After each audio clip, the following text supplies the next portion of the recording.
Thank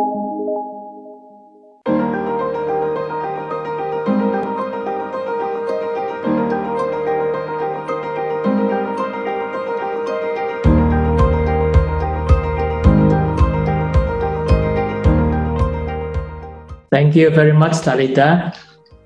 Before I start to deliver my welcome speech, allow me to speak in bilingual English and Indonesian.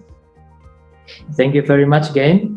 Good morning, Miss Sinem Unalp, and also very good morning, my dear brother, Mr. Asilhan Ozkaya, our distinguished speakers, distinguished participants, and representative from Telkom, BCA, BNI, Lumbung Indonesia, Paguyuban UMKM, Musiad Indonesia, and our business community of Indonesian diaspora in Marmara, Turkey.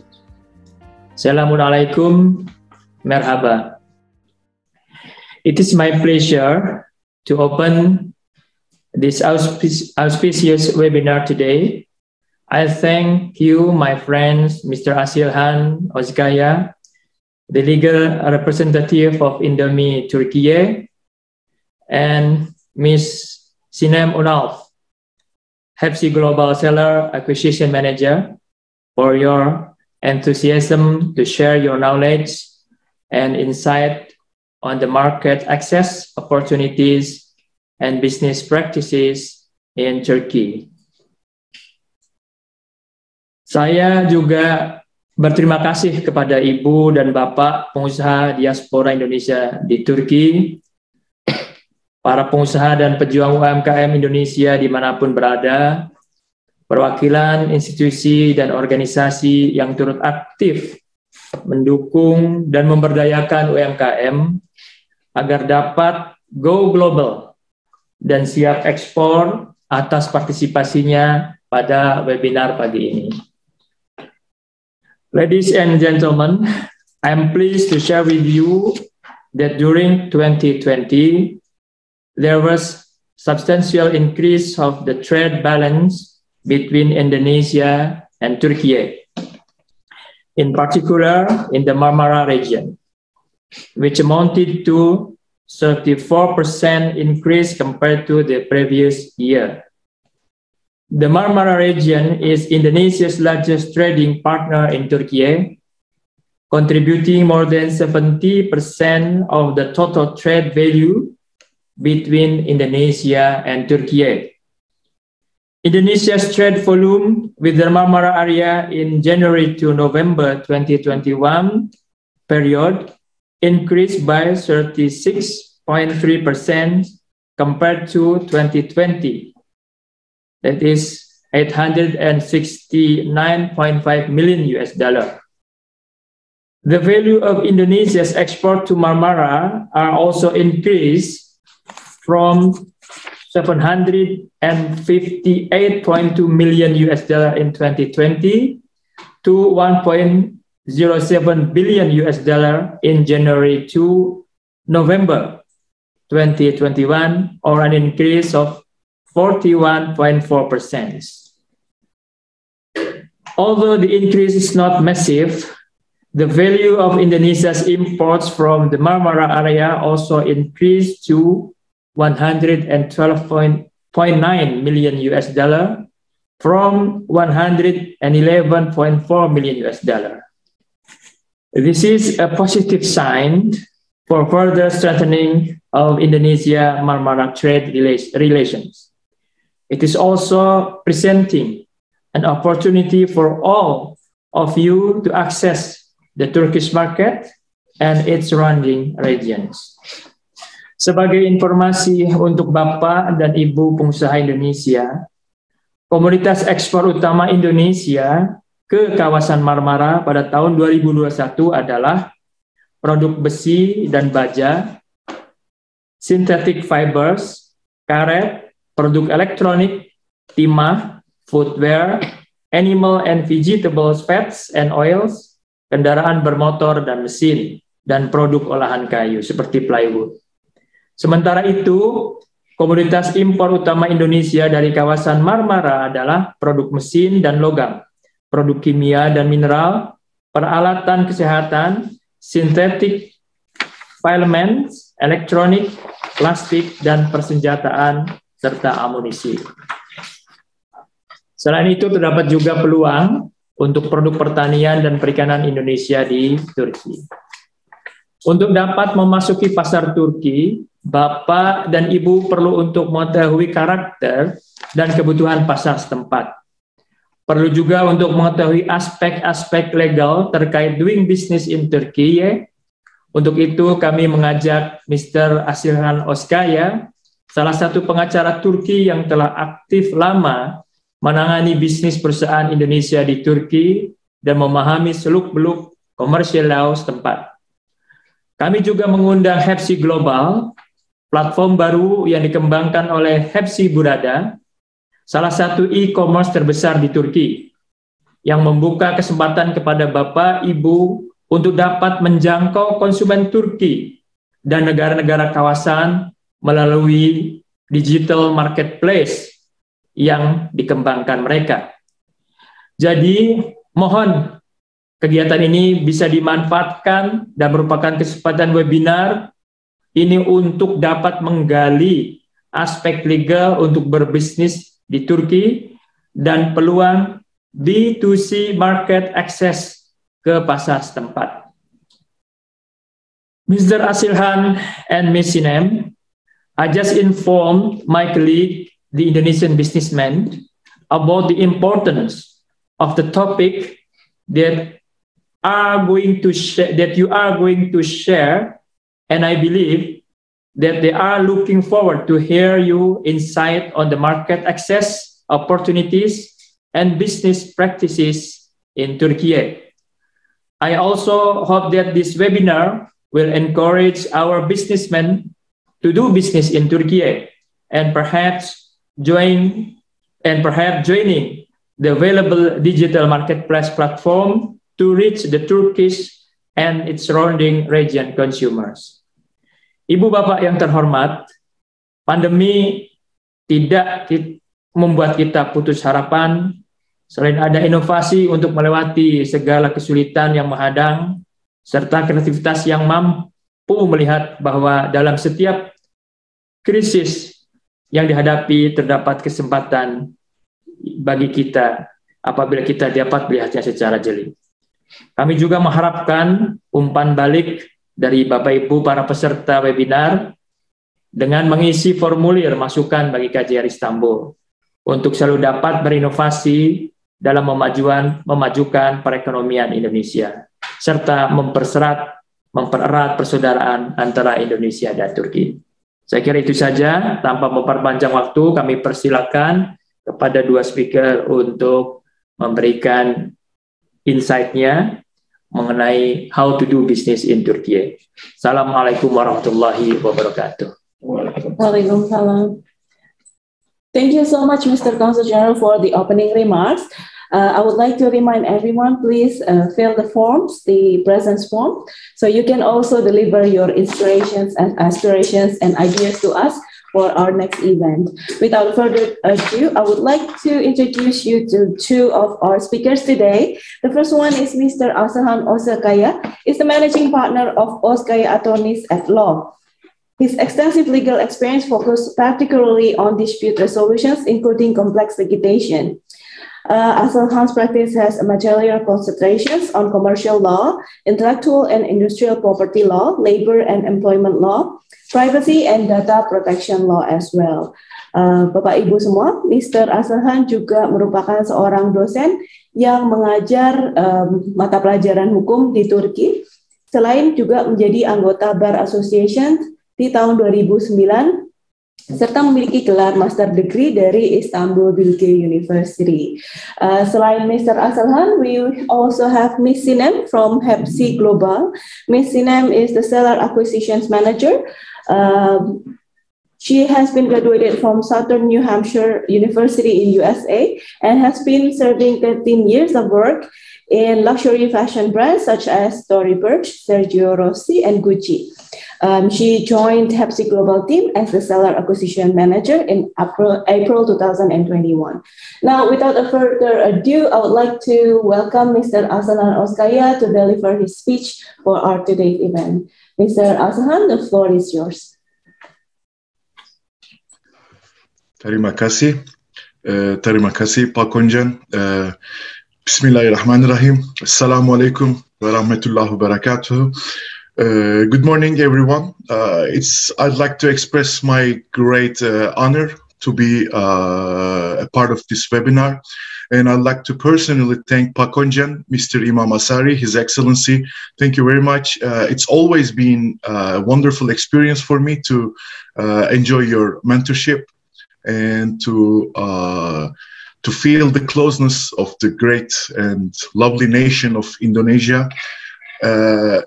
For the last, especially couple of years, it's been a wonderful experience for me to see how close, although how far in geographically, how close our cultures are.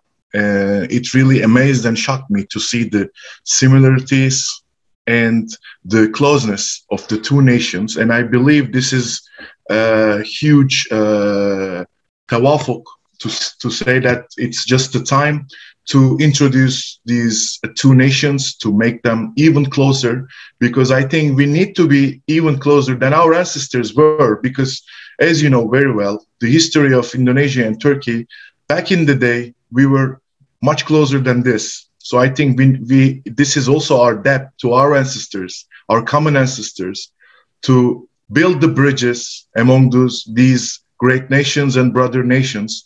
Therefore, once again, I'd like to thank you, Terima kasih Pak Konjan, for this great opportunity to allow me to have my little presentation here.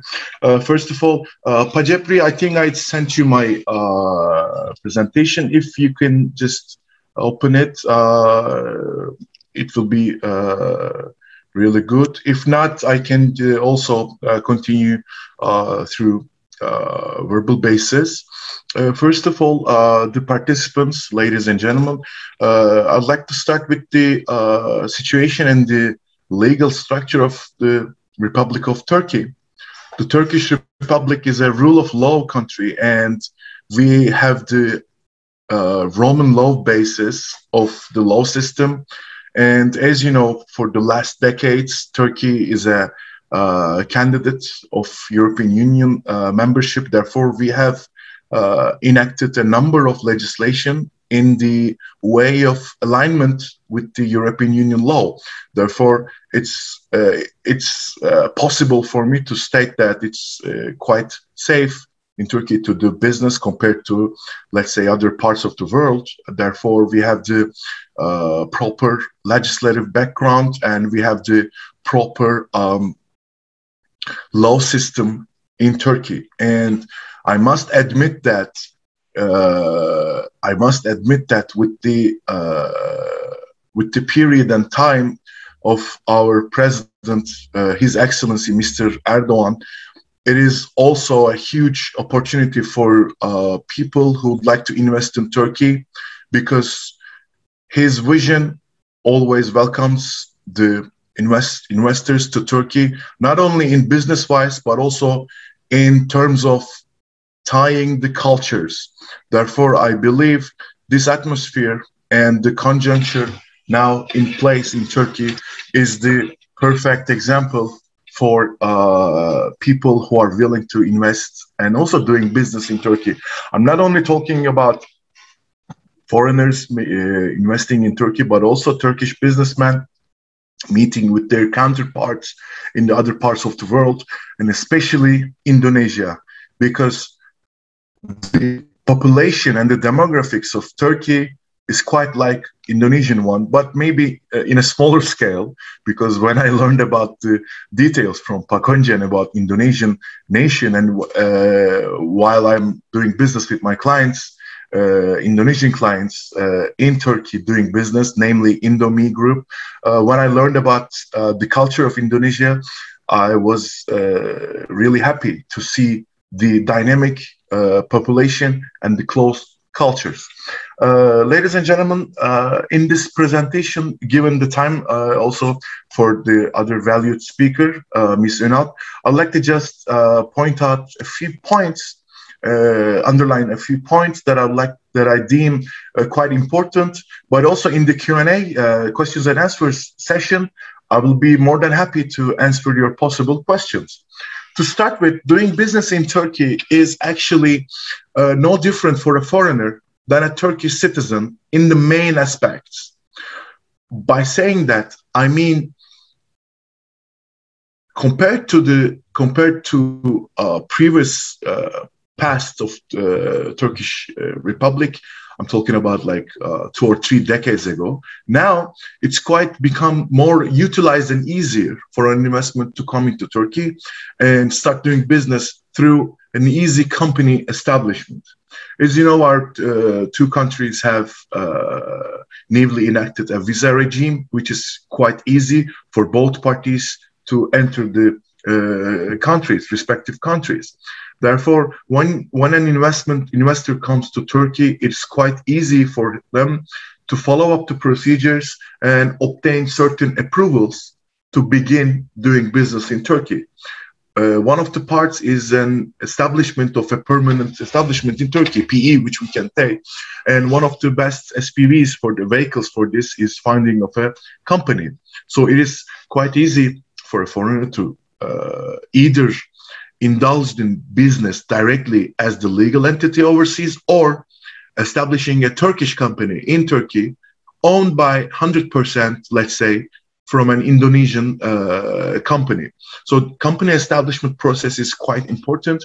In Turkey, we have, as I said, Turkey is a rule of law country, and we have certain regulations. Tax regime is quite important here, but also I'd like to state that there are bilateral agreements among the countries with respect to tax regimes, and it could be discussed in every solid example. The other part is we have certain regulatory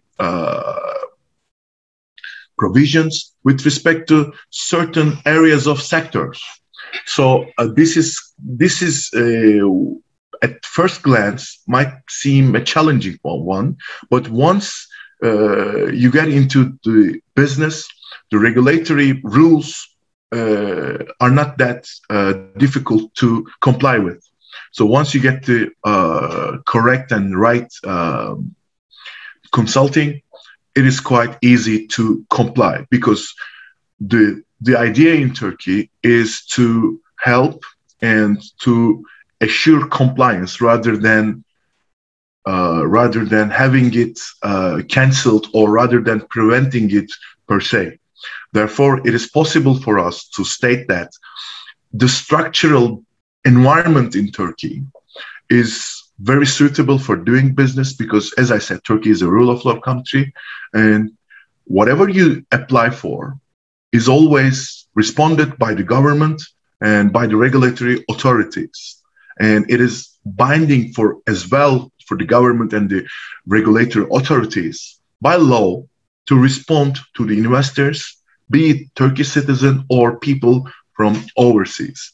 Another aspect I'd like to point out is the latest regulation for the citizenship acquisition.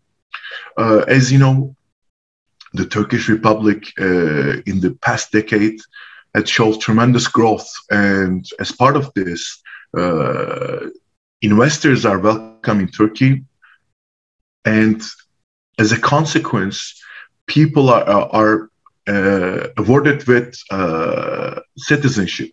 Pajepri, could we get to the previous slide, please? Because I'd like to just wrap it up first. Thank you very much. And the acquisition of citizenship also is a part of the, let's say, the bounties and the trophies that Turkish Republic provides. And in the last 5 years, we've seen that this new regulation was one that is appealed by most of the part of the world, and this is quite important as well.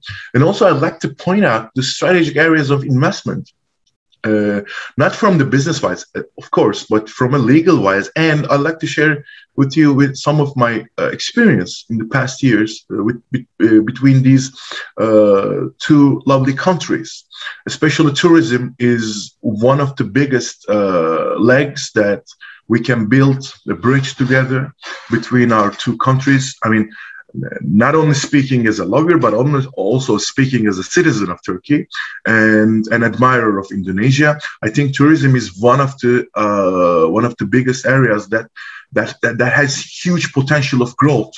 And given the Indonesian government's new initiatives with respect to the tourism and also culinary parts like spice up the world, etc., it will be quite possible to look for investments. And also knowing that Indonesia, alhamdulillah, is one of the biggest countries who has candidates for Hajj, and Turkey is on the way. And I think what we have in our country as the cultural heritage that we possess, coming from not only from the Ottomans, but also from the Islamic world, I think it makes Turkey as a point of interest.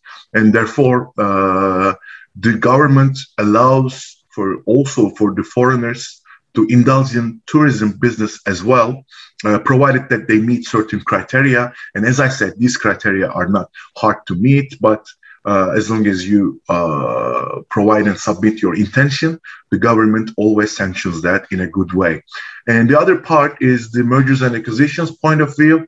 By mergers and acquisitions, I'm merely talking about areas of investment, either be it direct investment or invest through a fund or invest through just depositing certain amount of capital. Again, our legislation allows these kind of, let's say, entity marriages, and the rule of law allows the investor to feel safe in that perspective. Can we get to the second slide, please? Yeah. And as I mentioned, there's mergers and acquisitions that is possible in Turkey, and there are certain sectors to explore, let's say. Tourism is one of those. And also, as we can say, Turkey has a huge know-how in certain sectors.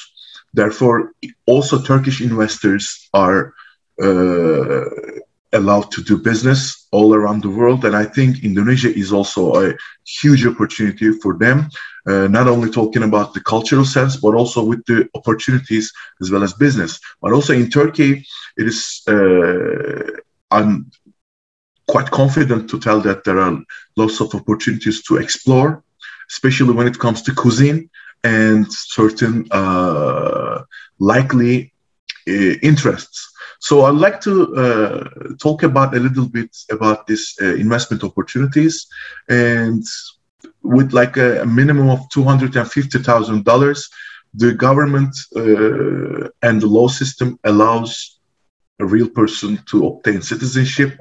And also it's also possible through a capital investment, but not necessarily it should be a citizenship. Let's say it could be like a permanent residency to do business, because it's you don't have to acquire a Turkish passport. You already have one, but also for doing business, it is quite easy when you establish your intention well to obtain permanent residency and other kinds of, let's say, work permits, etc. once the intention to do business is clearly established. And with respect to the strategic areas, I'd like to point out the opportunities for tourism and culture, because the culinary in Turkey is quite similar to the ones in Indonesia. And I think the Turkish people, once it's introduced, they will be huge fans of the Indonesian food and other culture. I was amazed to hear from Pak Onjan about the fish variety in Indonesia, because in Turkey, when you go to a fish bazaar, you'll just see 5 or, let's say, in the best abundant, and if Allah provides us, if Allah gives us in the best season, you just see a maximum of 10 or 11 different types of fish. But when Pak Onjan told me about thousands of islands and different species of fish. I said, this is barakat. I mean, barakat. This is a huge abundancy from Allah. So I think, why not share it with Turkey? So that was one of my points, actually, you know. And given the fact that now, I'm not just saying this is bad, but given the fact that my country is now importing huge fish from Transylvania, I thought, why not bring it from Indonesia? So that was just one of our mutual chat with my dear Indonesian friends. So this could be a strategic area. So when I say fish and other import, etc., it brings us to customs as well as the taxation. Okay. So the main part here is that Turkey has a typical customs regime, and it is regulated by bilateral treaties with the countries. Therefore, it is not that complex and difficult to align with the customs regime. So there's a certain rate of customs in Turkey. And also, it is possible for importing certain goods to Turkey with the final destination of other parts. I mean, using the ports in Turkey as transit stops. It is also permitted. And I think there's a huge potential there as well for I'm talking about the markets in Europe. So therefore, the customs agents and the customs undersecretariat in Turkish government is more than willing to assist the investors. And in my previous experience, we have involved in certain different scenarios in order to realize the business.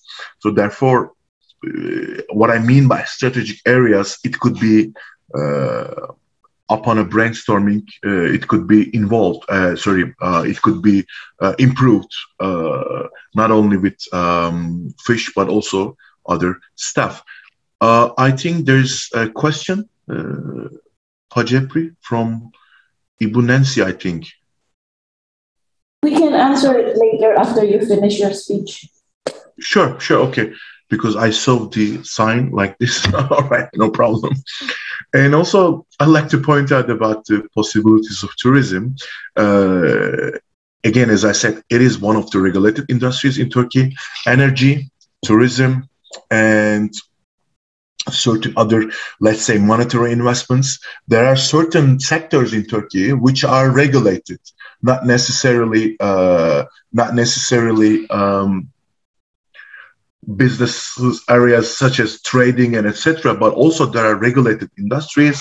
By regulated, I mean that the rules for doing that business is a little bit more strict with respect to, let's say, ordinary trading. However, by the word regulated should not make one afraid at first glance of hearing, because the regulated area just provides certain rules to be complied with. So when we talk about strategic areas, it naturally involves certain regulated industries. So given the fact that Indonesia is one of the world's biggest providers of certain mines, and especially I'm talking about energy part, the batteries and other, as far as I remember, cobalt, nickel, etc. Those are also possible to bring to Turkey for marketing from Turkey worldwide, because I think the geographical position of Turkey allows the country to act as a bridge between the cultures. So by strategic areas, I definitely mean certain regulated industries, culture, as well as tourism, which I think is also a huge opportunity. So how can we establish that? It's actually quite easy. Once you establish your first, let's say, willingness and your wish to establish in Turkey, it is a matter of fulfillment of certain procedures. You can directly start by establishment of a company, or you can just use a liaison office first, and then you will get certain connections in here. we will take you, let's say, a potential tax number here just to be registered, and then you will be able to open the bank account. You will be able to have the permanent residency here, or let's say a permanent establishment that becomes a taxpayer, which in the eyes of the government becomes no different to a certain extent than a normal Turkish citizen. Therefore, it is not that difficult, or it's not that far away to indulge in business in Turkey. Can we get to the other slide, please, Pajep?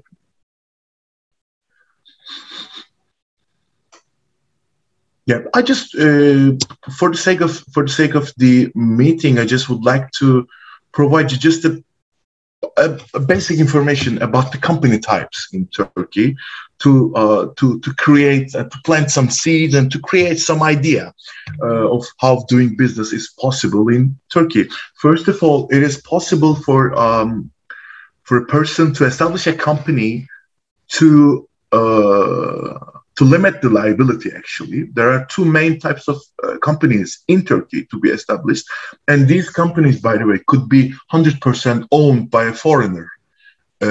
In our example, an Indonesian company or a real person.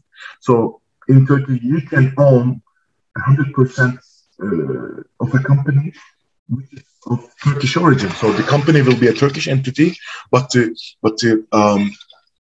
shareholder will be 100% Indonesian. It is possible. There are two types of companies: joint stock company and limited liability company. Of course, there are other types, but these are the most used ones, and these are, I think, are the most efficient ones for trade and business in Turkey. So there are quite different. There are quite similar, but there are certain differences among these types. A joint stock company is what we call anonim şirket. Anonym is like anonymous.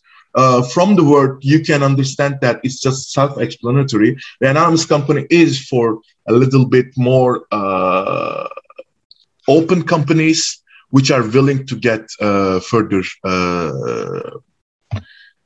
investment, and the limited liability is for smaller company types. And in the sheet you have the details, and you can, I think, get further information if you have further questions. We will be, and also our consulate Pajepri and Pakonjan's team will be also willing to connect us for further replies. And also you can provide me your questions in the Q&A, because I think I'm running out of my time, and I'm sorry, Sinem Hanım, for occupying from your time. Thank you very much once again. Salam alaikum. Thank you, Mr. Asilhan. What an interesting presentation. And I'm so, even me, I'm so thrilled to build a company in Turkey, especially in Istanbul, as the access of Turkish economy, of course. Now, because we are running out of time, now I would like to welcome our beautiful speaker today, Miss Sinem from Hepsi Global. Hello, how are you, Miss Sinem? I'm good. How are you? I'm great. I'm so thrilled to see both of our speakers today. Very exciting speakers. Now, please welcome to your presentations. The screen is yours. Okay. Okay, so let me share the screen.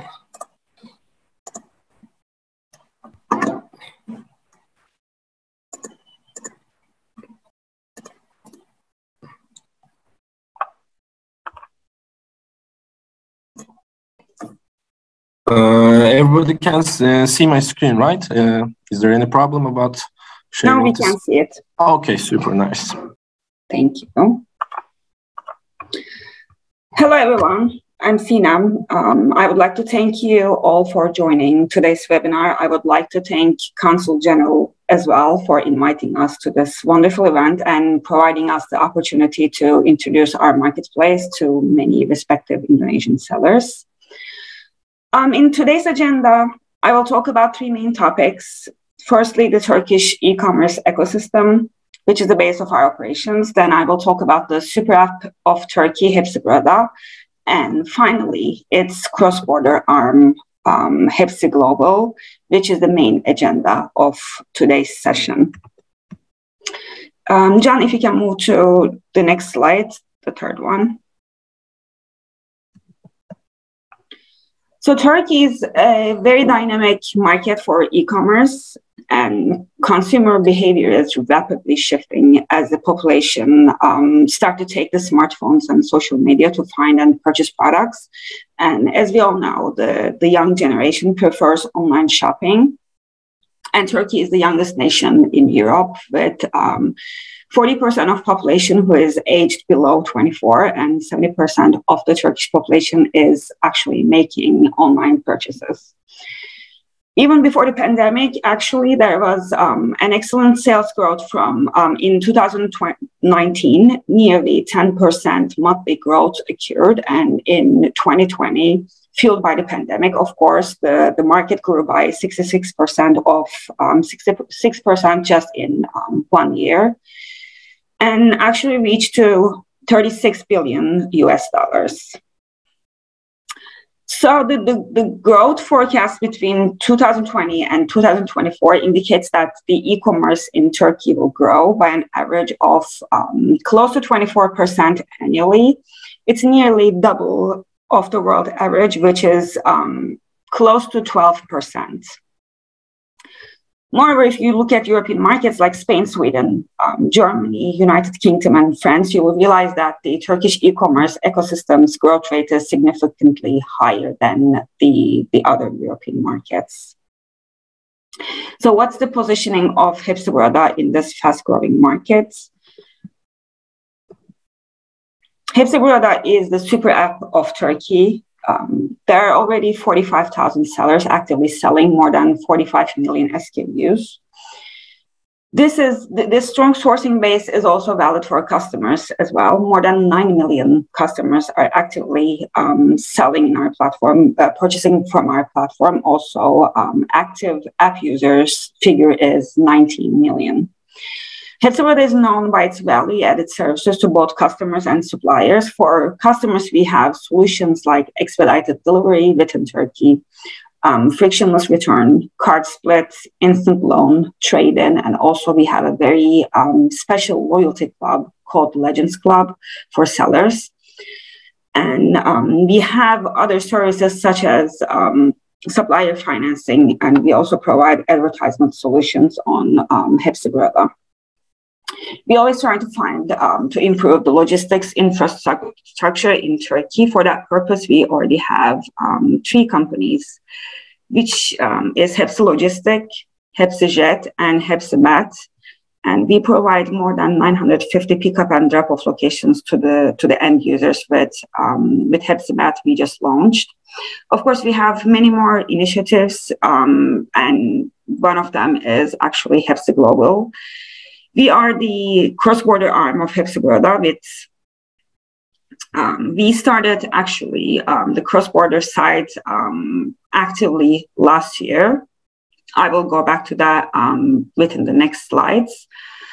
After understanding how big the ecosystem is, it's not surprising to learn that Hepsiburada is first and only company listed on Nasdaq. If we look at 2020 and 2021 first half figures, we see that GMV has increased by 58.2%. Number of orders has increased by nearly 44%, and SKU base nearly doubled between these 2 periods. If we go into detail of Hepsi Global, as I said, we are the cross-border arm of Hepsiburada. And we have our own dedicated platform as Hepsi Global. And our aim is to replicate Hepsiburada's success in Turkey within the region. And we have a very ambitious 2025 goal, and it is to be the technology leader in the region and become the leader to more than 1 billion customers. It is very aggressive and ambitious plan, as I said, but it will be impossible for us to make it real unless we have strong professional and ambitious sellers on our side. So what does onboarding to Hepsiburada mean is that immediate access to more than 32 million unique users in Turkey and additional opportunity to reach a geography covering 4 hours flight from Istanbul, which is our base of operation. There's a localized currency, customer and operational support, including the customs clearance, and everything is in English. So very going to take care of all the translations if needed. In Hepsi Global, we aggressively focus on growth by entering new markets, and we always try to improve the business model. So by the end of 2022, we will enter 20 plus new markets. And by the end of first quarter of this year, we will increase the number of countries that we're actively selling, including Netherlands, Belgium, Germany, and France. And we will continue this expansion, as I mentioned before, in the other quarters of 2020 as well. We also have, besides this expansion plan, we have a plan for FBH. So it will be a fulfillment model for Hepsi Global. For now, we can do this in Turkey, but we have plans on opening this to actually globally to other countries too. With this solution, we will be able to send your products from Indonesia to directly our warehouse in Turkey for now, but hopefully we will have more warehouses in Europe very soon. And we will store, pack, ship, and manage refund processes on your behalf. For now, as I said, this solution will only be available for Turkish market, but we are constantly looking for ways to utilize this solution for other markets as well. At the moment, the sellers who actually join to Hepsi Global, they will be able to, as I mentioned before, sell to Turkish market through Hepsi Burada, and through hepsiglobal.com, they will be able to sell to Azerbaijan as well as Israel, and through wish.com, they will be able to sell to Germany. So besides being a marketplace, Hepsi Global also works as an integrator, which will allow all the sellers to actually sell in different marketplaces that we are partnering with. So why should you work with us? We provide an easy onboarding process. There's online application process, which is very easy. We have a very easy to understand API documentation. We make the payments through Payoneer. So, and the very first day, as I mentioned before, you will have an immediate access to Turkish market. You will have an immediate access to sell to Turkey. So, I would like to give you some examples and some key dimensions of cross-border commerce and how we actually designed it. So sellers need to dispatch their orders within 24 to 72 hours. The shorter you enter the dispatch time, the more products you will sell. So we have third-party partners to move your products across the globe. So once you make a sale, our third-party shipment agency will actually take care of all the shipment and customs and duties procedures for you. So you don't have to come with your own solution for that. And also, this company actually provides us with integration. So you don't have to come with an integration tracking service. We actually provide that for you. So you will be able to track the status of your package until it's delivered to the end user. So all you have to do is focus on your core business, and we take care of the customer experience and shipment duty, customs, and all the price calculations in the back. So you don't have to deal with any of these in the background. There is a 15 days unconditional return in line with customer expectations. And the payments are, again, as I said, made through Payoneer, and we make payments in every 14 days. So the sales will be made in US dollars, and you will get paid in US dollars every 14 days. So if you go to slide 14, John. So I would like to actually walk you through the whole process. So for the initial seller application and account creation, we will ask for certain documentation from you, both company and bank statements. Once you deliver them, as well as our seller agreement form, once you deliver them, it generally takes around 1 to 2 days to activate your store. You then have two options. You can either integrate with an API, or you can easily manage your catalog and upload products manually through Excel, which we will provide you with.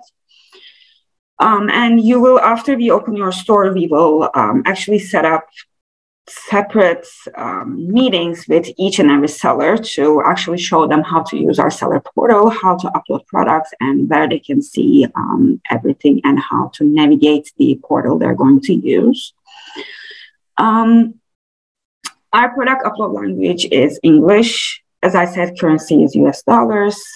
There are definitely certain rules for uploading a product, and we have a list of prohibited items, which we will share with you once you start onboarding. But to summarize it, since we work drop shipment at the moment, you will not be able to ship any consumable products to Turkey with drop shipment at first.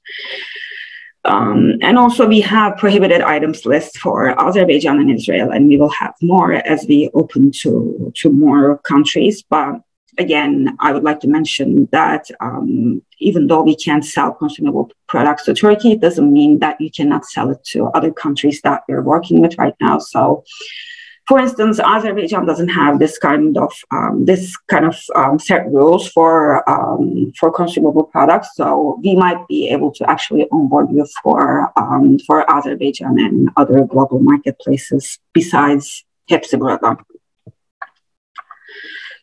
So once you open your store, everything is listed. You get your first order. What happens next? You can pack your orders again, either with API or you can do this manually. We have customers who do it either way. You will print out a pro forma invoice and you will include that in your parcel. So for shipment and delivery, we will actually hopefully come to Indonesia with our shipment solution. We work with WWE, World Express. They are the shipment company actually who is owned by Turkish Airlines. So they will be carrying your orders to Turkey and to other markets that we are operating right now. So all you have to do is actually pack your order, put the barcode that we give you through our seller portal, then you will send it to the warehouse of WWE in Indonesia. Once it gets there, WWE will take care of all the shipment and customs and duties. So you don't have to deal with anything else. And once the product is delivered to customer, after 14 days, which is the legal return duration, you will get paid through Payoneer. So for the next slides, I just want to sum up everything. So I don't take the time of your days. So to summarize, first, if you onboard Hepsi Global, you will also be onboarded to the super app of Turkey, Hepsiburada. The very first day of integration, you will have an instant access to a fast-growing market, which is the youngest nation in Europe with 66% e-commerce growth rate. And you will have immediate regional expansion to 2 more countries, Azerbaijan and Israel. And also through our integration, you will have an instant access to German market through Wish. So what to do next is that you can actually see my email in the next slide. And also I'm sure it will be shared with you as well. You can just email your application, or you can just email us stating that you would like to become a seller. And we can actually take it from there. Once we receive your email, we will send you all the necessary documents. And after that, we will start your onboarding process. Thank you so much for listening. Thank you so much, Ms. Sinem, for your very packed presentation. After listening to Ms. Asilhan and Ms. Sinem, Mr. Asilhan and Ms. Sinem, Even me, today, I feel so energized to open my business, join Hepsi Burada, Hepsi Global, set a legal base for my business so I can just penetrate not only Turkish market, but also another 20 countries with your platform. So I would like to welcome the participants to give question. Please write down your question. We have 2 questions at least. The first one is to Ms. Sinem. I would like to ask about cross-border process. If seller from Indonesia and buyers from Turkey, and this platform is B2C or also can for B2B? At the moment, we are B2C, but as I mentioned, we are planning on turning it into B2B in the near future. We are actually still in the work of doing that, but within 2022, within the second half of this year, we are actually hoping that we will have that all set in stone so we can also talk about B2B business as well. Thank you so much. Another question is about how long Hepsi Logistic will be available in Indonesia, until when? I think until when it will be available in Indonesia. And if about API, is there any affiliate system in the apps? Can we add to our website store via API? And is there any available payment other than Payoneer? I want to know I think the list of prohibited product will be listed. Yeah, I actually saw the question. I will answer them all.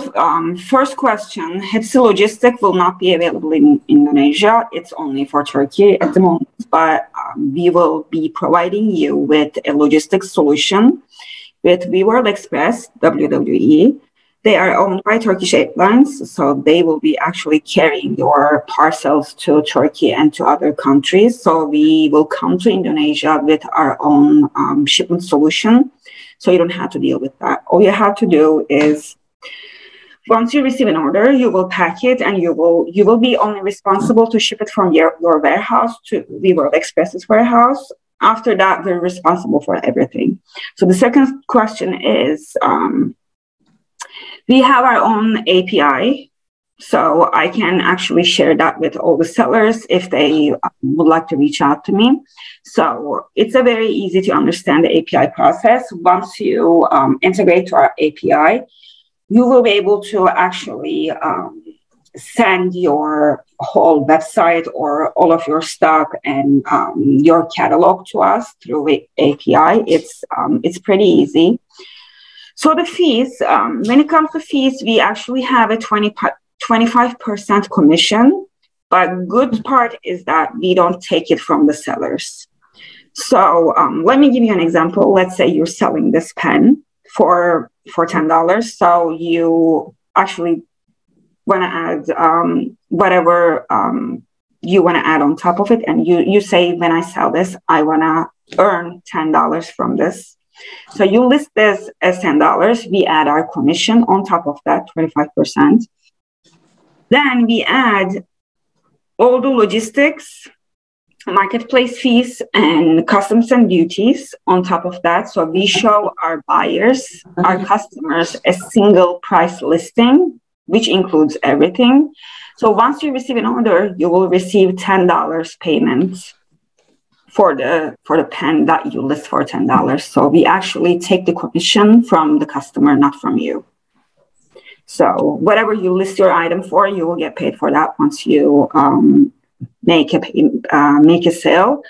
So for prohibited products, as I said, the first and foremost, consumable products such as food, cosmetics, anything actually you can put on your skin or you can eat. We cannot bring them to Turkey via drop shipment, but once we do business to business, you will be able to actually bring them to Turkey.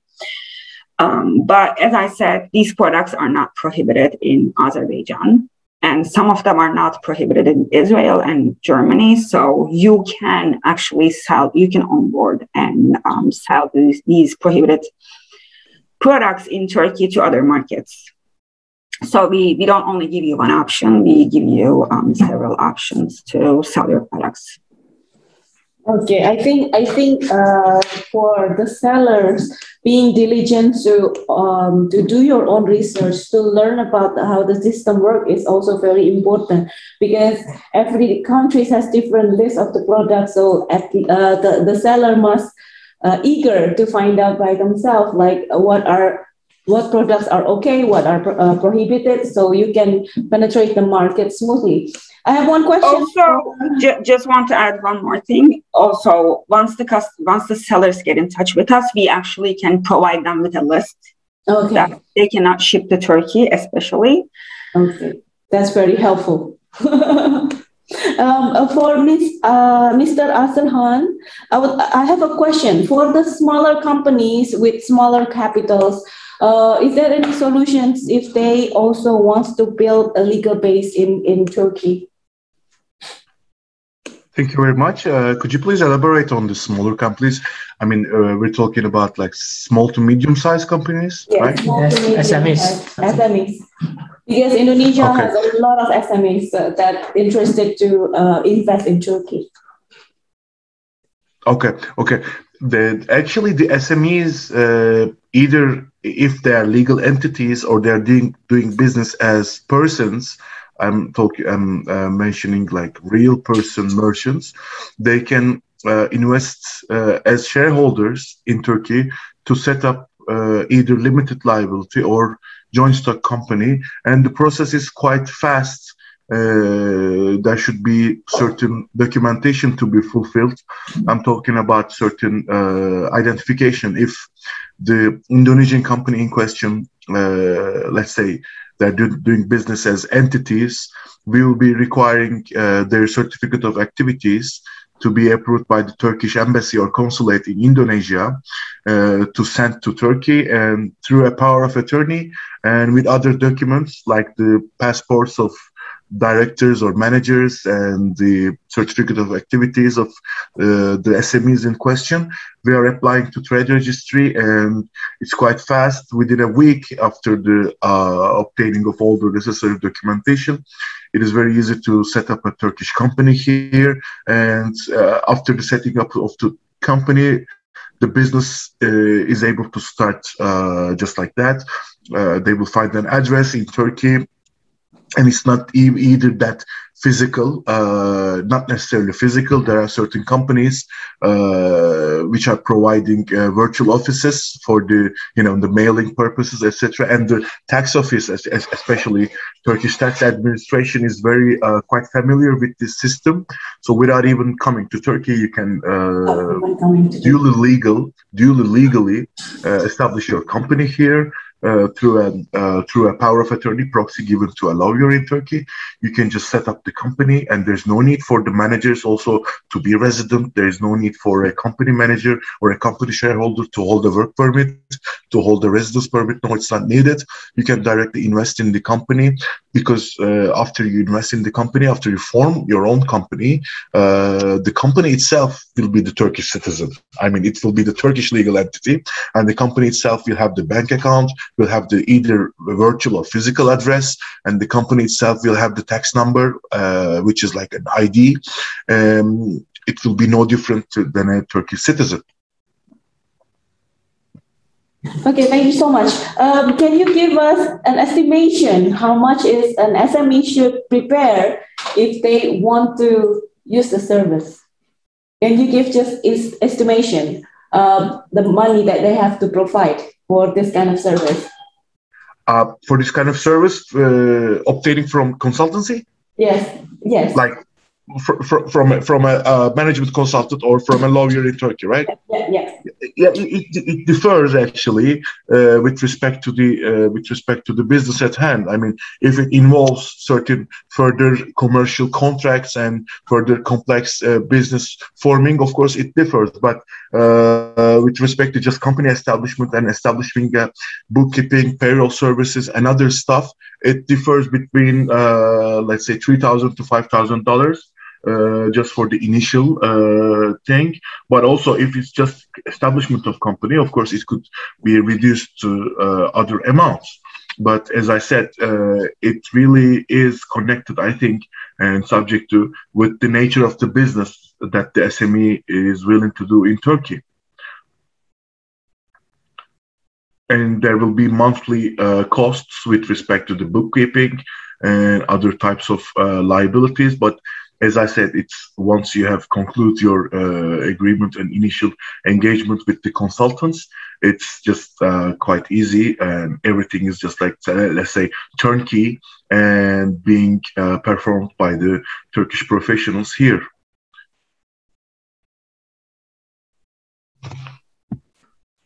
Mau ditanya. So there is a question for Mr. Asilhan. Can I sell Indonesian product to public instead of selling them in home base? It's like homemade product. Is it legal to sell homemade product in Turkey? Indonesian products to public instead of to my guests in my guest house. Could you please assist me in understanding what does the guest house understanding mean? Is that she is selling Indonesian's product, homemade product at her home. Is it legal to do so in Turkey? Well, you know, there will be a customs procedure in Turkey, which will be in question. But as long as the good in question doesn't fall under the restricted products, and it doesn't fall under certain further inspection at the customs, it is possible.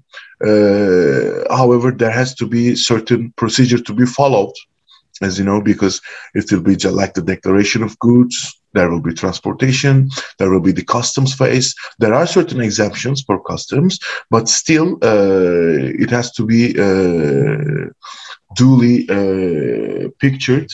Another question I saw is what are the procedures? Well, actually, it depends on the goods. For example, if you're willing to ship bulk amounts, just as the other parts, you need to make the declaration. There will be the seller, there will be the buyer, and if you're using agent, there will be the importer and exporter, just like the other parts of the world. And we will be from here opening a declaration to the customs for receiving the goods. But if it is under, for example, if you said, can we sell fish from Indonesia to Turkey? Yes, you can, of course. But since it is a food type, it is subject to certain other requirements, such as the specs, technical specs, the transportation details. We have to demonstrate and utilize all the procedures and process that we will buy. For example, let's say I'm the buyer from Turkey, and if we are using an agent, they will fulfill the documentation in Indonesia. And in Turkey, we are applying to the customs office and providing them with the copies of the declarations from Indonesia. And the most preferred type of transportation is usually the ships and the containers. And there are now a number of companies that also we are working for. My clients, my Indonesian clients in Turkey, we are obtaining certain materials from Indonesia, and we are using this. The procedure is mainly required by both authorities, customs authorities of the respective countries. What are the documentation? Let's say, not for the sake of saving time, I'm just name one or two documentation.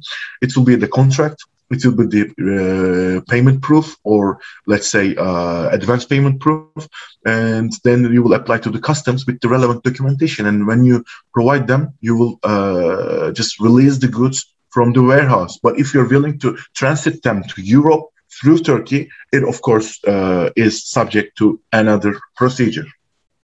I hope that helps. Thank you so much. Now I have a question for Ms. Sinem. What are the highest selling category in Hepsi Global?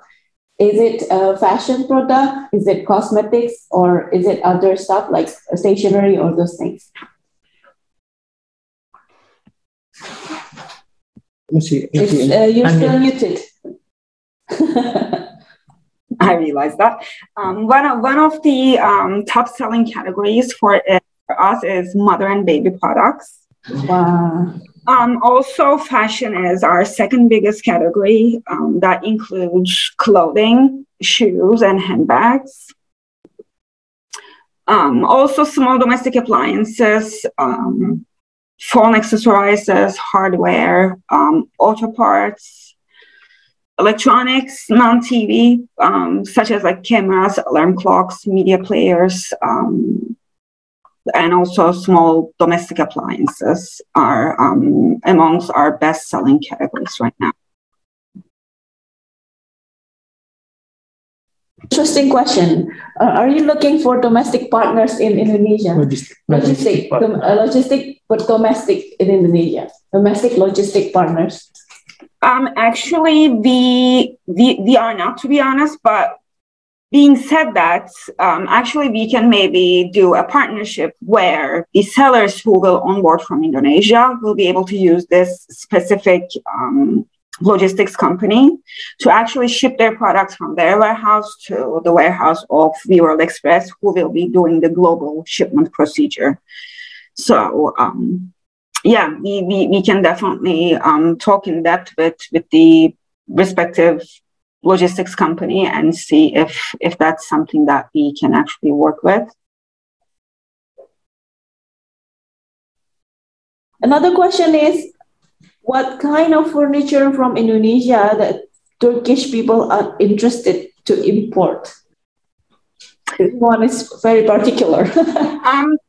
To be honest with you, we don't actually we don't want to bring very big furniture items because they become very expensive when you do all the shipments and logistics. So we actually only allow a certain amount of kilograms or deci to be shipped to Turkey and also to other destinations. But small items are definitely sellable in Turkey. Okay. Smaller items. Can I also make a part? Can I also make a contribution in this? Yeah, yes, of course. Yeah, because like there's I think Pa Aprino, I don't know, Pa or Ibu, sorry, Pa Aprino, I think asked the question about what types of products. And also, it's really close to what types of products or furniture the Turkish people are interested in. I totally agree with Miss Sinem.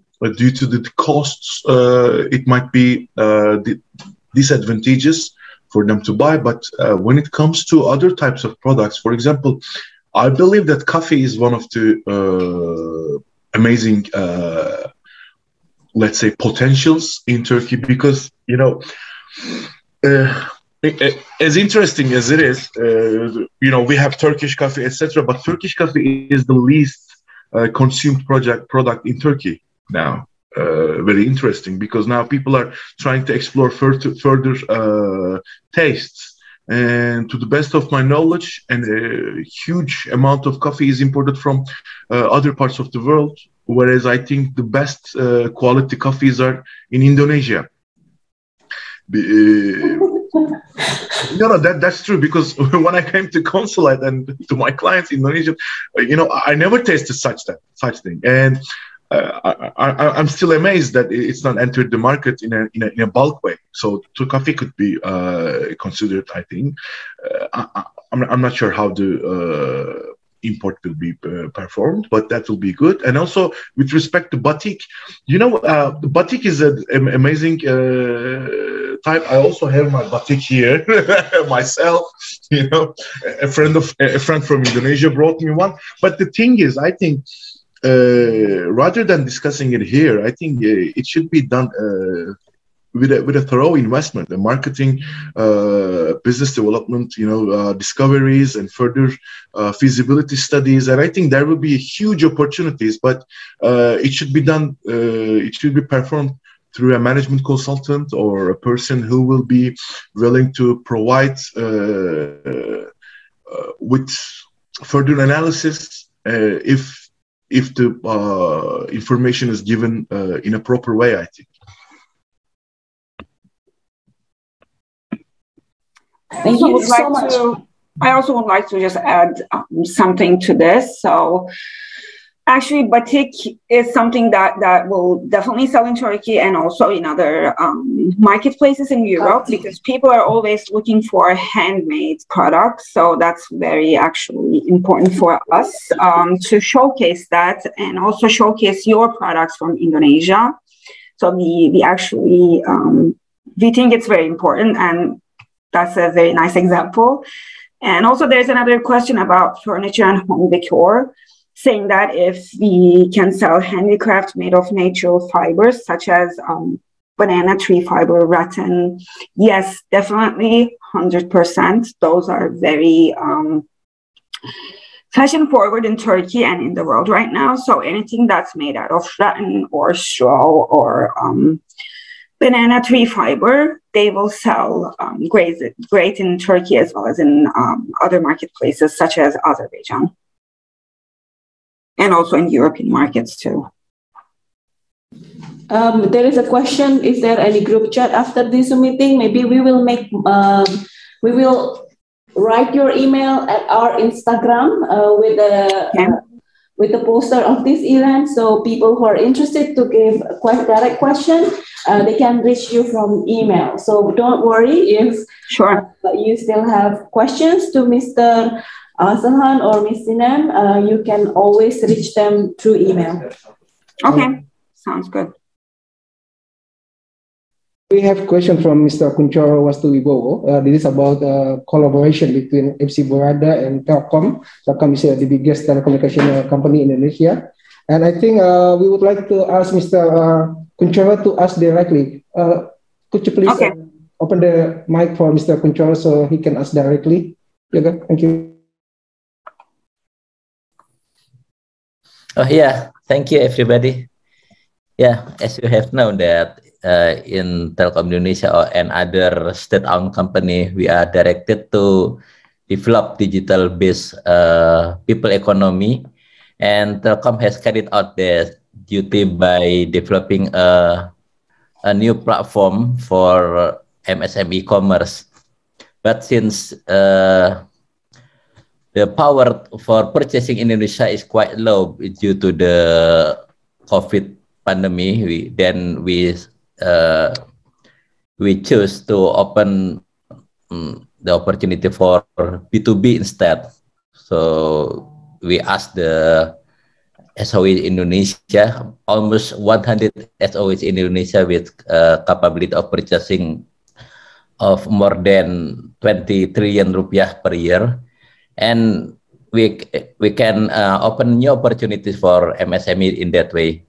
But I think we need to expand this market to neighboring countries like in ASEAN and also to other countries that is not one of the, let's say, the most powerful economy like the US, China or others. But we need some niche market that we can support each other.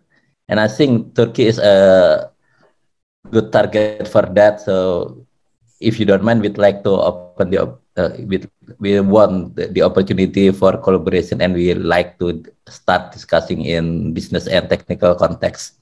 Thank you. Sure. Please, Ms. Sinem, if you have any comment on Mr. Kunchoro.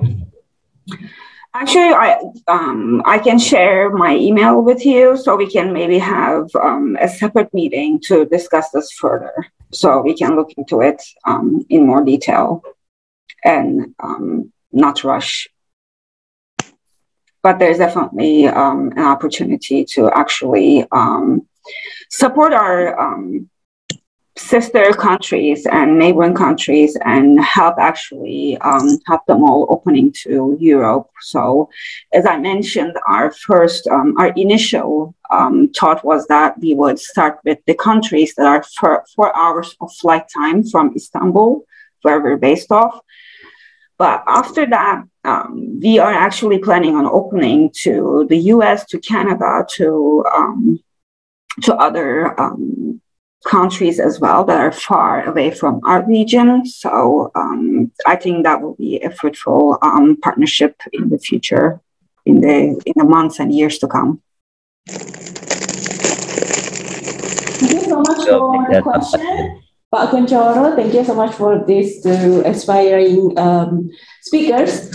From the previous discussion, I got the understanding that building business legal base in Turkey is very easy, and whether you are an SME or you are a big corporation, there is some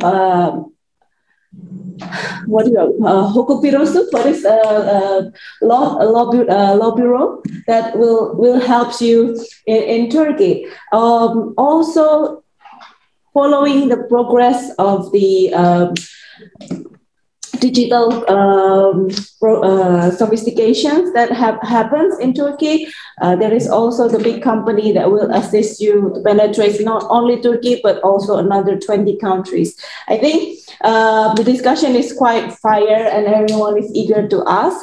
Now please welcome some further remarks from our Consul General, because there are a lot of questions that actually directed to us.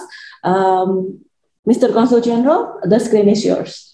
Thank you very much. Allow me to speak in Bahasa so I can speak briefly and then to make it easy for our participants to understand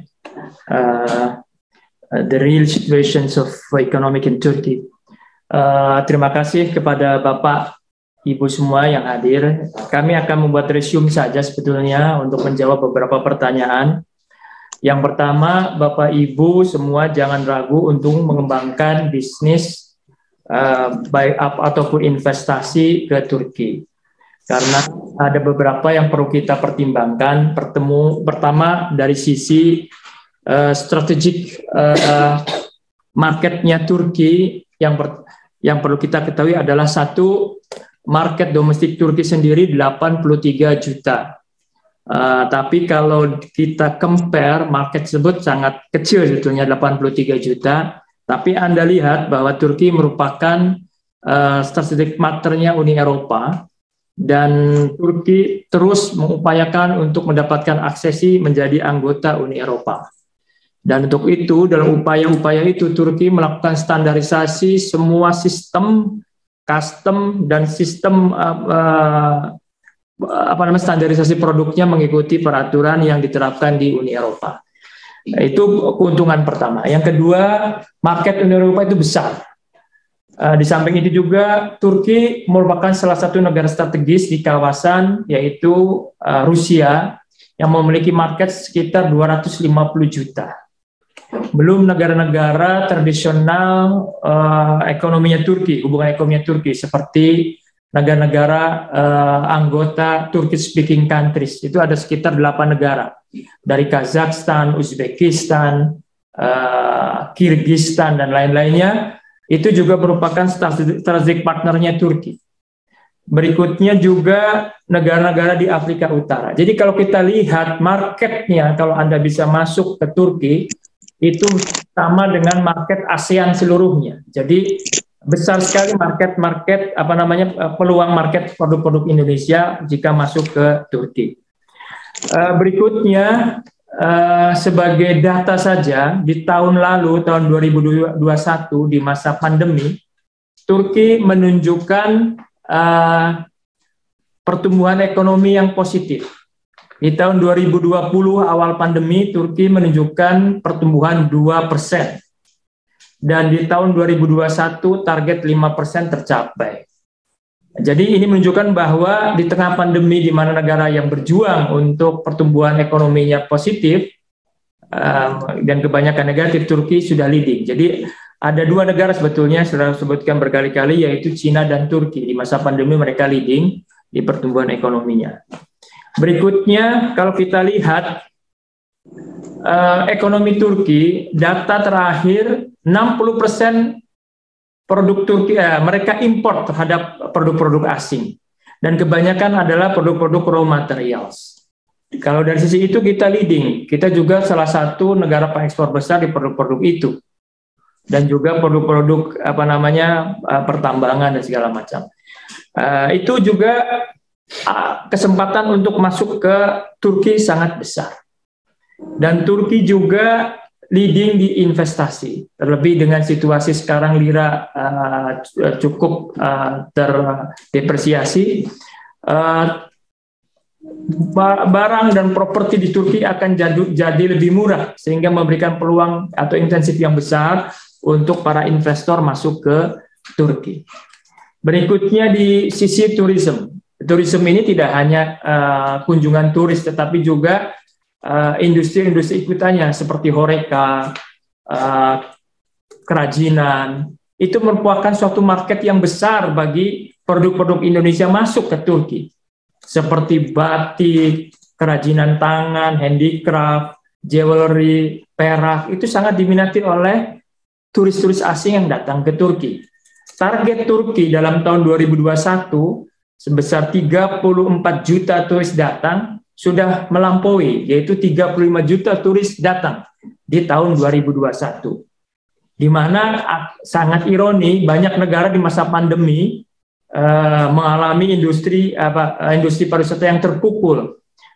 Turki walaupun dibandingkan pra-pandemi jauh, yaitu ada penurunan sekitar 40%, tapi target-target untuk peningkatan industri pariwisatanya tinggi. Tentu ini memberikan peluang bagi kita untuk masuk ke pasar Turki dan kawasan. Tinggal kita lakukan beberapa hal yang tentunya teman-teman sudah lakukan, seperti promosi, packaging yang bagus, branding produk, itu juga perlu. Dan ini kita percaya banyak produk-produk SMEs yang melakukan itu, dan tinggal kita perkuat adalah networking dan channeling. Nah, salah satu webinar yang kita lakukan hari ini adalah untuk menambah channeling dan networking teman-teman, khususnya para pengusaha UMKM. Di sini ada Hepsi Burada. Hepsi Burada merupakan salah satu leading company di Turki. Sudah listed di Nasdaq. Dan itu sangat memberi peluangan besar bagi produk-produk UMKM kita untuk masuk ke Turki. Jadi jangan ragu nanti Bapak Ibu semua untuk mengencourage, mengengage, membuat partnership dengan salah satu perusahaan-perusahaan di Turki, perusahaan-perusahaan dengan platform B2C e-commerce-nya seperti yang dikembangkan oleh Hepsi Burada. Kami juga perkenalkan salah satu pengusaha yang leading yang kebetulan merupakan partner dari perusahaan kita, yaitu Pak Asilhan. Jadi Anda bisa langsung berkomunikasi secara intensif maupun private untuk bagaimana cara mengembangkan produk atau melakukan mendirikan establish company di Turki, walaupun company dalam level SMEs. Berikutnya, mungkin ada beberapa pertanyaan, apa yang bisa KJRI bantu untuk mengembangkan atau melakukan ekspansi pasar produk-produk Indonesia di Turki. Kami perwakilan RI baik di Ankara maupun di Istanbul tentunya mempunyai suatu kebijakan yang sangat fokus untuk meningkatkan hubungan perdagangan Indonesia dan Turki. Yang kami lakukan, yang selalu kami minta kepada teman-teman di tanah air untuk selalu engage atau aktif melakukan promosi dalam konteks kegiatan atau bisnis kalender yang diselenggarakan di Turki. Kami memberikan beberapa fasilitas tentunya untuk membantu teman-teman yang akan ikut.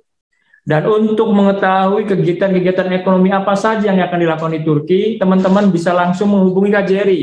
Di sini ada Pak Jepri, di sini ada Bu Talita. Bisa langsung menghubungi baik secara email ataupun langsung WhatsApp kalau Anda punya nomor teleponnya untuk bisa mendapatkan informasi kegiatan-kegiatan bisnis kalender apa saja yang akan dilakukan di wilayah Marmara. Sehingga teman-teman bisa ikut nanti untuk partisipasi. Sebagai contoh saja, di tahun lalu saja 2021 ada 2 event kegiatan yaitu COVEX dan Odikov dan Craft Expo menghasilkan purchasing commitment yang tinggi, lebih dari 20 juta US dollar. Dan sekarang di tahun ini sedang dilakukan eksekusinya. Jadi ini sangat bermanfaat sekali untuk pengembangan produk. Yang kedua, jangan lupa juga selalu melakukan market intelligence. Jadi partisipasi Anda untuk ikut sekaligus melakukan market intelligence mengenai karakteristik pasar Turki. Tadi disampaikan oleh Pak Asilhan mengenai batik dan kerajinan tangan. Kita beragam dari mulai batik hingga kerajinan perak dan segala macam pernak-perniknya. Tentunya Anda bisa melakukan selective policy. Kira-kira produk apa sih yang cocok untuk masuk ke market Turki dari keanekaragaman produk-produk handicraft tersebut.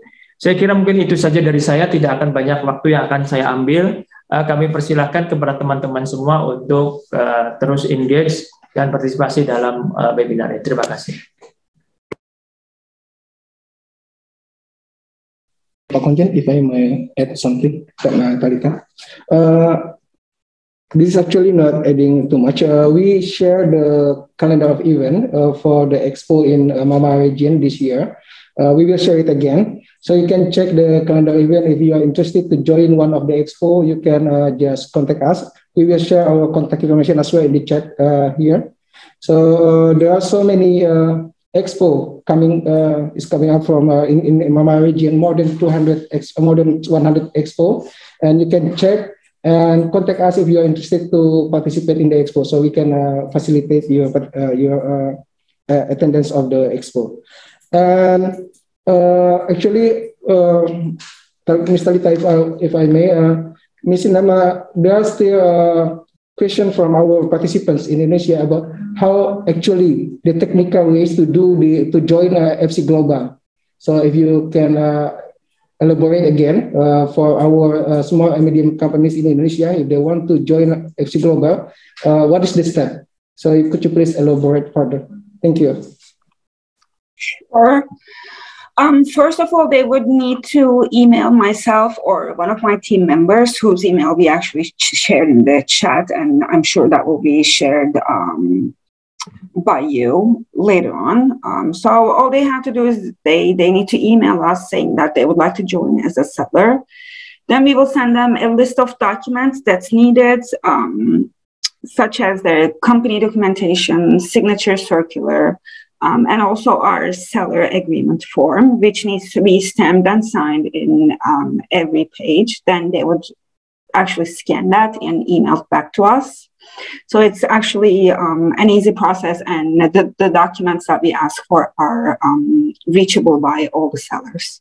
We just need a proof of, as I said, business, signature circular. Then they would have to sign 2 documents that we send them, and scan and send it back to us. One other question. I think you have you're ready to offer facilitate to our Indonesian registered seller on FC Global. Like I think we talked before. There are 4 or 5 things that you are ready to offer to our businessmen if they are joining FC Global. Or maybe you can elaborate this as well, because I don't see it in the presentation. Yes, actually, we will definitely bring. We will definitely bring the products of Indonesian sellers to forward to actually showcase in Turkey, and as well as in Azerbaijan and other the other markets that we work with. So we will actually include all the sellers, all Indonesian sellers, to global brand awareness campaigns. We will have a dedicated brand platform where all the sellers will be able to showcase their products. We will include them to our social media campaigns. And we will have data-driven CRM campaigns, and also a localized insight about your current and prospective customers in the markets that we're actively working at. So these are just some of the things that we will be doing. There will be, of course, more to this. This is just the beginning. Thank you, Ms. Sinem. Jadi Ibu Bapak terkait FC Global, jadi platform itu sederhananya seperti ini. Ibu Bapak register di aplikasi FC Global, nanti akan dibantu oleh timnya. Ibu Bapak bisa kirim email ke kami atau langsung ke email yang sudah di-share di sini dari FC Global untuk registrasinya.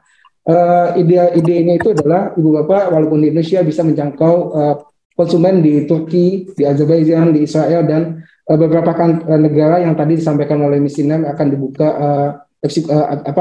platform FC Globalnya. Jadi produk itu setelah kalau terjadi transaksi, produk itu akan dikirim ke WWE Worldwide Expedition Solution dari Turkish Airlines mungkin di Jakarta. Dan setelah itu proses custom itu ditangani oleh pihak Turkish Airlines atau pihak FC Global. Jadi ibu bapak cukup mengirim produk sampai ke gudang atau warehousing atau ke solusi logistik dari Turkish Airlines tadi. Jadi ini sebuah peluang untuk bisa masuk langsung ke konsumen di Turki, konsumen di Azerbaijan, dan konsumen di Israel. Ada perbedaan mungkin untuk di Azerbaijan itu mungkin tidak banyak larangan. Tadi ada beberapa produk yang tidak bisa masuk ke Turki via mekanisme ini, tapi di Azerbaijan bisa. Itu nanti bisa dielaborasi lagi. Kalau tadi kami tangkap itu produk fashion itu peluangnya cukup ada, dan itu juga tidak kapasitas besar. Jadi untuk produk-produk furniture yang besar itu tidak memungkinkan karena memang ini untuk yang paket kecil. Dan FC Global dalam diskusi kami juga berencana untuk memfasilitasi B2B, tapi ini masih dalam planning mereka. Nanti kalau sudah ada perkembangan kita bisa jajaki lagi untuk yang B2B. Setidaknya mereka sudah ada keinginan untuk bisa menjangkau penjual-penjual di Indonesia, dan itu makanya kami mengundang ibu bapak di sini. Itu mungkin sedikit ringkasan dari apa yang disampaikan dan ditawarkan oleh Sinem tadi. Selain itu dia juga menawarkan jika bergabung ada fasilitas seperti Amazon yang untuk campaign, untuk data-data dan lain-lain. Sementara itu terima kasih Sinem. Thank you very much Sinem for your kind information.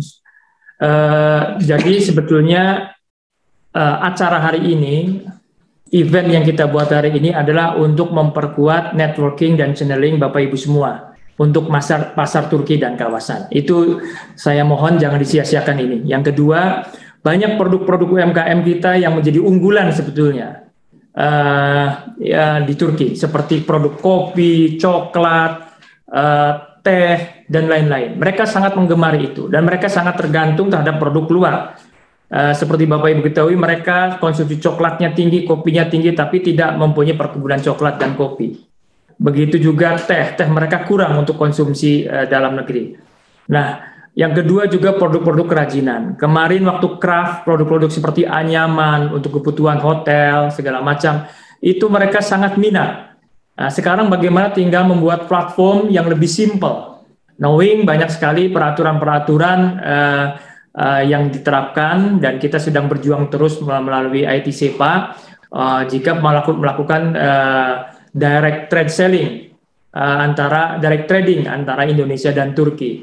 Dengan platform ini mungkin diharapkan bisa memperingkas itu, mempercepat itu, sehingga produk-produk kita bisa bersaing di pasar Turki. Jadi welcome. Dan bagi teman-teman juga yang tadi sampaikan yang ingin establish atau mengembangkan usahanya di Turki dengan membuka kantor atau membuka cabang, juga dipersilakan. Nanti langsung bisa menghubungi Pak Asilhan. Saya kira itu saja dari kami. Silakan. Now we will open the question. If ladies and gentlemen, Bapak Ibu sekalian, still have further question, we will let you write a question and we will pick, and you can deliver your question live. Here. Hi, Mr. Asilhan. I would like to ask how much is the fee for lawyer as well as accountant? We already asked this question. Maybe you can send the email directly to Mr. Asilhan later on. Ada yang tertarik Asilhan. The email of Mr. Asilhan. You already got customers from the event. Yeah. Again, as I said, the fees differ with respect to type of the service and the business, but I think my biggest witness in the approach of especially our firm's approach is Mr. Pakonjan, because it's not business, it's not the fees that our priority is. Our priority is, of course, building the bridges and helping our fellow Indonesians. Because I see no difference among Turks and Indonesians. It's been like almost 10 years now. I'm doing business with Indonesians. So it's like, first of all, you just reach out for a friend who is in another country that you don't have any idea. The first approach is like helping a friend out in need, like putting some light to the end of the tunnel. because I'm sure that when the Turks go to Indonesia, they will be treated the same way. So the fees are, of course, secondary. That doesn't mean it's free.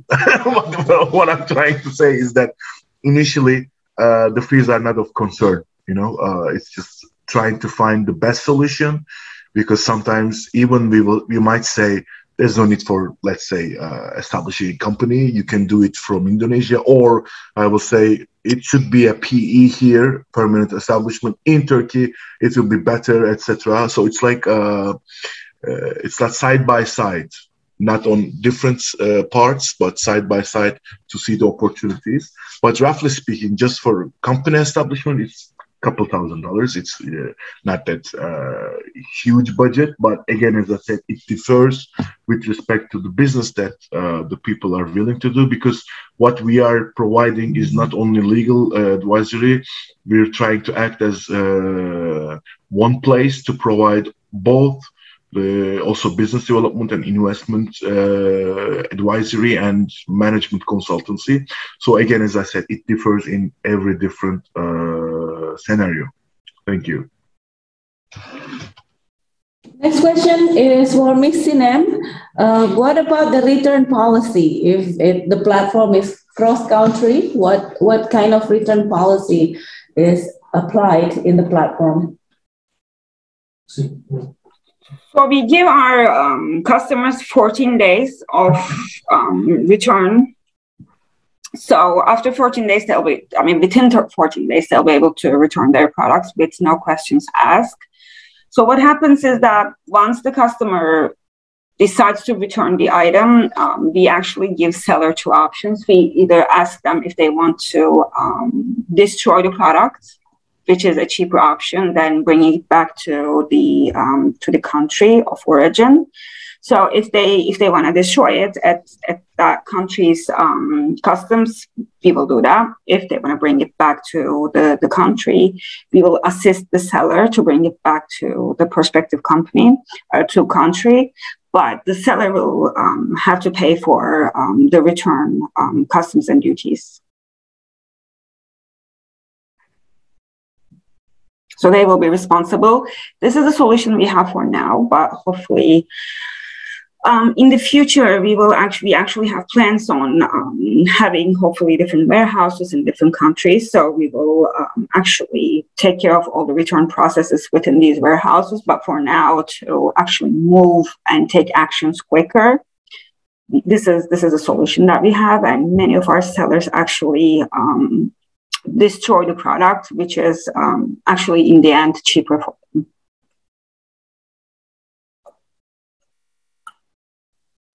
Sebetulnya Bapak Ibu perlu ketahui, khususnya Pak Kuncoro dari Telkom ya, ada keinginan dari Hepsi Burada, Hepsi Global untuk mengembangkan platformnya di Indonesia. Mengembangkan platform Indonesia dengan ingin membuka gudang di Indonesia. Ini merupakan tawaran yang menarik bagi Bapak Ibu semua untuk mengengage Hepsi Global jika ingin mengembangkan marketnya via platform yang dibentuk B2C e-commerce yang dikembangkan oleh Hepsi Burada. Ini merupakan kesempatan emas karena untuk mempersingkat mata rantai supply chain produk-produk kita, khususnya UMKM, masuk ke Turki dan kawasan. Jadi tentunya kalau dengan mempersingkat ini ada beberapa keuntungan. Yang pertama adalah yang jelas yang tidak kita pungkiri adalah harga yang kompetitif. Memang saat ini harga-harga produk kita belum kompetitif, khususnya produk-produk pertanian, karena kita masih belum ada agreement dengan Turki soal free trade agreement. Diharapkan dengan platform ini bisa mempersingkat pengiriman barang, bisa mempersingkat selling, dan juga dengan kompetitif harga yang kita tawarkan sehingga bisa bersaing di market Turki dan kawasan. Dan rencananya mungkin Hepsi Burada akan mengembangkan itu dalam tahun ini, sehingga kalau nanti Pak Kuncoro atau mungkin teman-teman yang lain berminat bisa kontak itu untuk membentuk ini. Saya kira itu saja dari saya. Terima kasih. So much, Mr. Consul General. Another question for Ms. Sinem is, do you have representative in Indonesia already, or they would like to know how far is the progress for Indonesia and Hepsi Global? We don't have actually a representative in any of the countries that we work with. We just bring the shipment solution to that country. So we actually started to work on the cargo solution from Indonesia to all the countries that we work at. It also depends on how many sellers are willing to onboard, so we can actually speed up the process. But in the meantime, we can actually start onboarding the sellers and start their process and show them how to use our seller portal, how to upload products. So once the whole shipment integration is completed, which should take more than a couple of months, maybe even shorter than that. Sometimes it just depends on the country. It sometimes takes a month.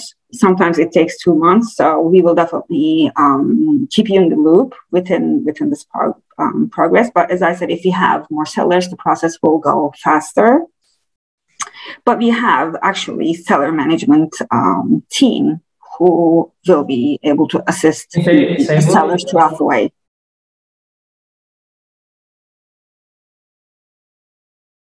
Another question is, does Hepsi Burada open up opportunities in the tourism sector?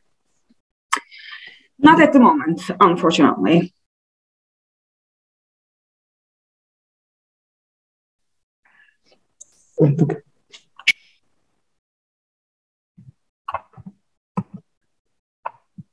Question is, can I have a custom broker and marketing company under one license?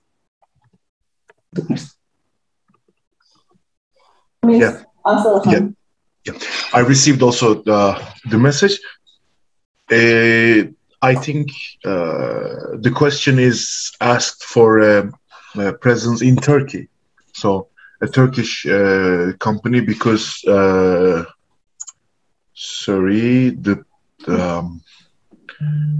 it is Pasari, I think. He asked the question that he's already in Turkey and have certain licenses. But the thing is, being a customs broker is 2 parts in Turkey. You can be a consultant, just provide certain legal information. But for that, you have to be a lawyer or certified. And in order to be customs broker at the customs, you have to be accredited to the government. So it's a regulated industry, but there's no obstacle in becoming a management consultant. Therefore, the customs area is regulated just like being a lawyer or a, let's say, tax advisor or sworn tax advisor. It's a regulated area. Therefore, it's not possible if you do not have the proper license or documentation. However, as I said, it could be provided a service under an umbrella of the greater management consulting issue. On the other hand, being a marketing advisor, it is possible. Again, it is possible to provide consultancy services, but one thing that should be kept in mind is that a consultant will be bound with his advices that he provides. Therefore, the liability could be always kept in mind and taken into consideration.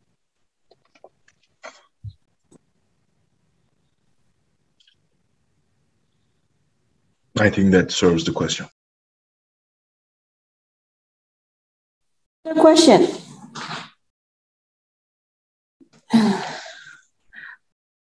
Can Hepsi Global register the transport, tax, and handling?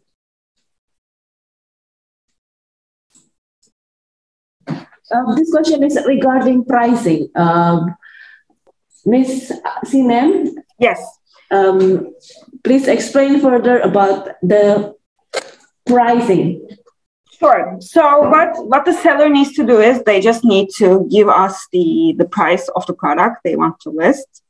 For all the extra expenses, such as our commission fee, marketplace fee, shipment, customs and duties, we will add that on top of the seller's price, and we will list it as a single price to customers, but the customer will not see the details. So let's say the seller has, again, I will give the same example. The seller has a box, they want to actually sell it for $10. So the cost of the item plus what they want to make from that item equals to 10. So $10 they list it for. So then we add our commission, which is 25%. Then we add our marketplace fee.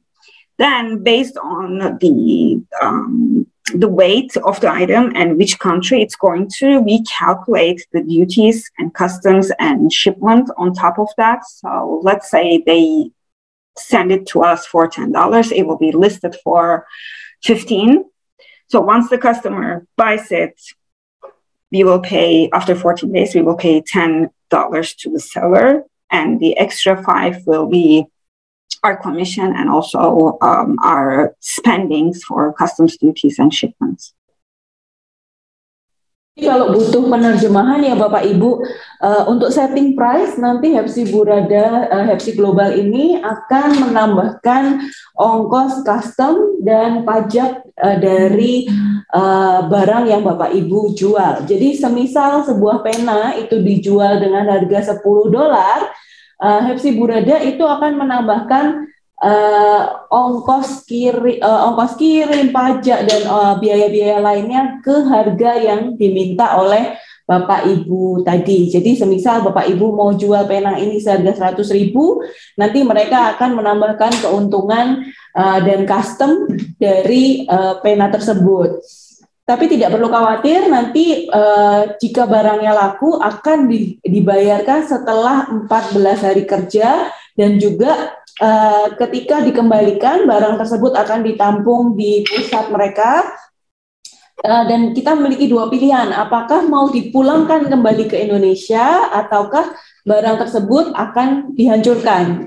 Menurut saran Miss Sinem tadi, barang tersebut akan lebih mudah ketika dihancurkan saja daripada dikirim pulang kembali ke Indonesia, karena ongkos kirim kembali ke Indonesia ditanggung oleh penjual. Jadi kurang lebih seperti itu. For the last one, I would like to invite the closing remarks from Mr. Asilhan and Miss Sinem. Mr. Asilhan will go first for the closing remarks.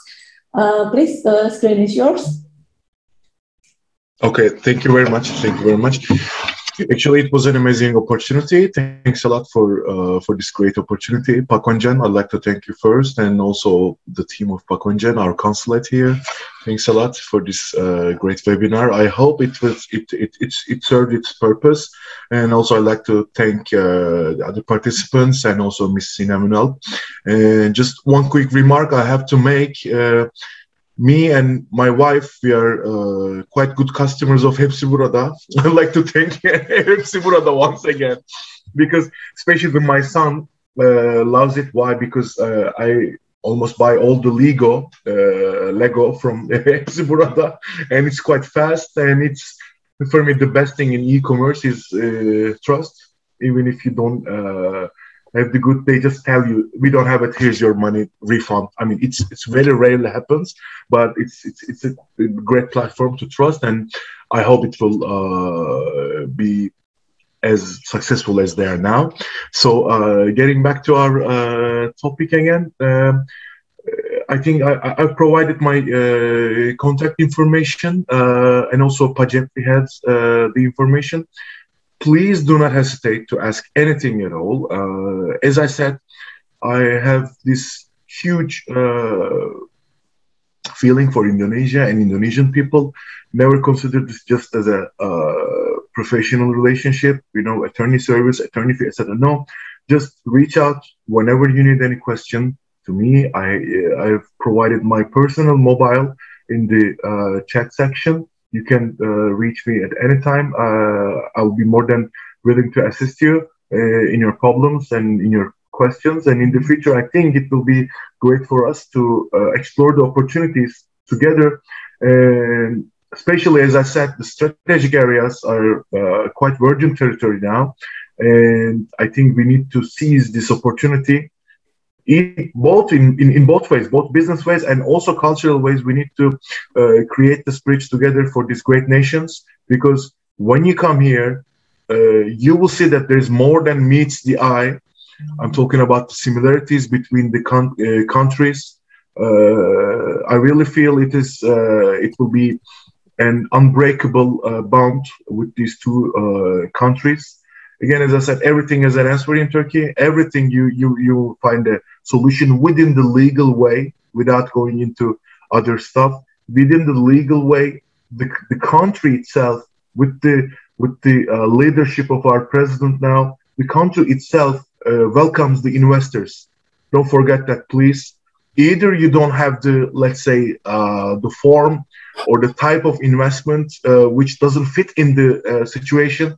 Don't forget the government itself, with the help of us, the lawyers and other profession people, we will find a way in the legal system, within the legal system, to go to get the business going. Please don't ever forget that, because our president and our government is more than willing to create these bridges, and especially with countries that we have so much in common, just like as Indonesia. Thank you very much once again. Assalamu alaikum wa rahmatullahi wa barakatuh. Terima kasih. Ms. Sinem, the screen is yours.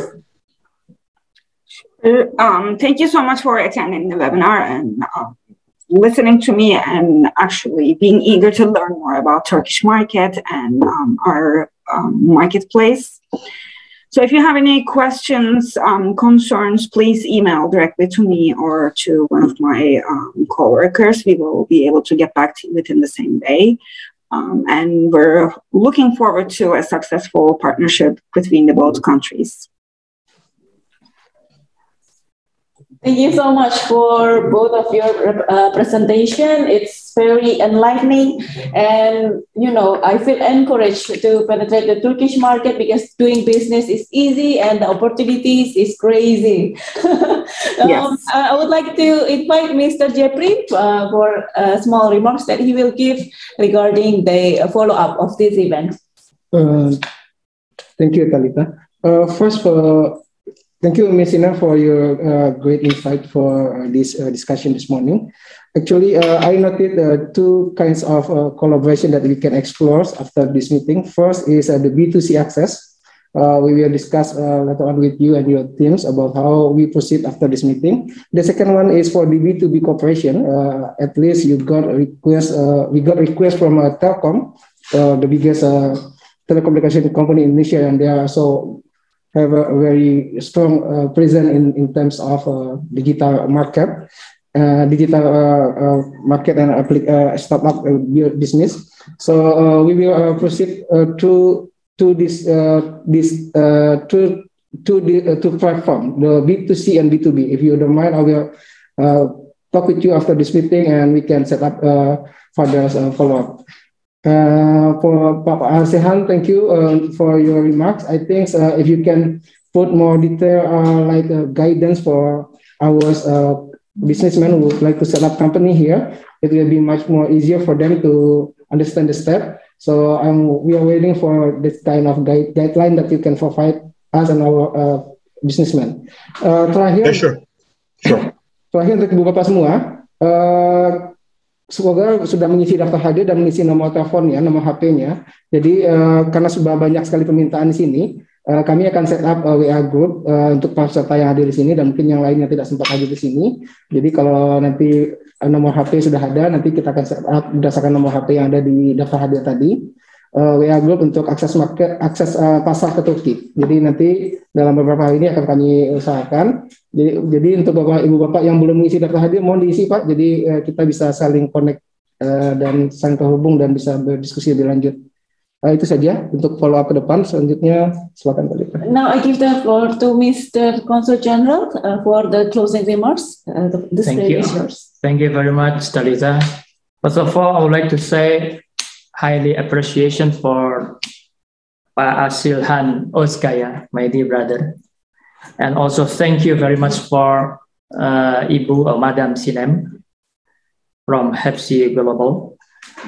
for your time. You can share your information as well as business cooperation between Indonesia and Turkey. Thank you very much. Dan untuk teman-teman semua yang ada di Indonesia, ini merupakan suatu terobosan dari KJRI untuk memasarkan produk-produk Indonesia, khususnya UMKM. How to explore the business opportunities in Turkey melalui platform e-commerce.